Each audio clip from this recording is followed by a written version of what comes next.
வணக்கம் நண்பர்களே, வாசமாய் பாசமாய் சேனலுக்கு உங்களை அன்புடன் வரவேற்கிறேன். அனைவருக்கும் இனிய புத்தாண்டு நல்வாழ்த்துக்கள். இன்னைக்கு ஸ்ட்ராபெரி கேசரி எப்படி செய்யலான்னு பார்க்கலாம் வாங்க. இதுக்கு 400 கிராம் அளவுக்கு ஸ்ட்ராபெரிஸ் எடுத்துருக்கிறேன்.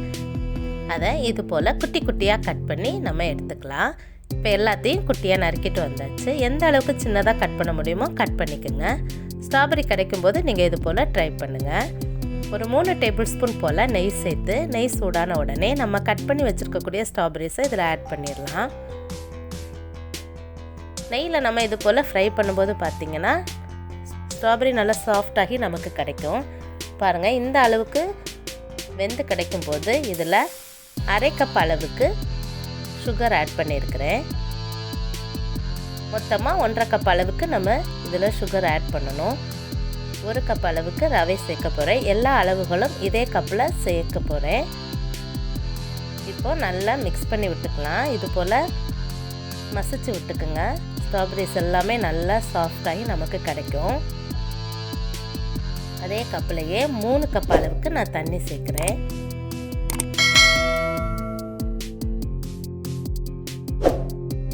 இப்போ நல்லா மிக்ஸ் பண்ணி விட்டுட்டு நல்லா பாயில் பண்ண விட வேண்டியதுதான். ஸ்ட்ராபெரி நல்லா புளிப்பாக இருக்கும், அதனால தான் கொஞ்சம் சுகர் நம்ம ஜாஸ்தி ஆட் பண்ண வேண்டியது இருக்குது. கொஞ்சமாக ஏலக்காய் தூள் சேர்த்து நல்லா மிக்ஸ் பண்ணி விடுங்க.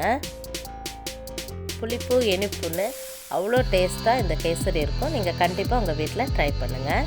தண்ணி இந்த அளவுக்கு பாயில் ஆகும்போது நம்ம எடுத்து வச்சுருக்கக்கூடிய ரவையை கொஞ்சம் கொஞ்சமாக இதில் சேர்த்து நல்லா மிக்ஸ் பண்ணி விட்டுட்டே இருக்கணும். கட்டிப்படாமல் மிக்ஸ் பண்ணி விடணும்.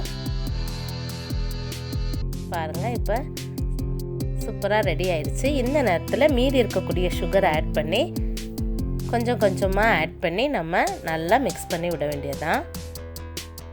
எப்போ கேசரி செஞ்சாலும் ரவை இது போல் நல்லா வெந்ததுக்கப்புறமா நீங்கள் சுகரை ஆட் பண்ணி மிக்ஸ் பண்ணி விட்டிங்கன்னா கேசரி ரொம்ப டேஸ்ட்டாக இருக்கும், சாஃப்டாகவும் இருக்கும். முதல்ல நெய் சேர்த்தது தான், அப்புறம் நான் நெய் சேர்க்கலை. இப்போ பாருங்கள், கிட்டத்தட்ட நல்லா சூப்பராக ரெடி ஆயிடுச்சு. பேனில் ஒட்டாமல் சூப்பராக ரெடி ஆயிடுச்சு. இப்போது நெய்யில் கொஞ்சமாக முந்திரி திராட்சை நல்லா ஃப்ரை பண்ணி கேசரியெல்லாம் நம்ம ஆட் பண்ணிட வேண்டியதுதான்.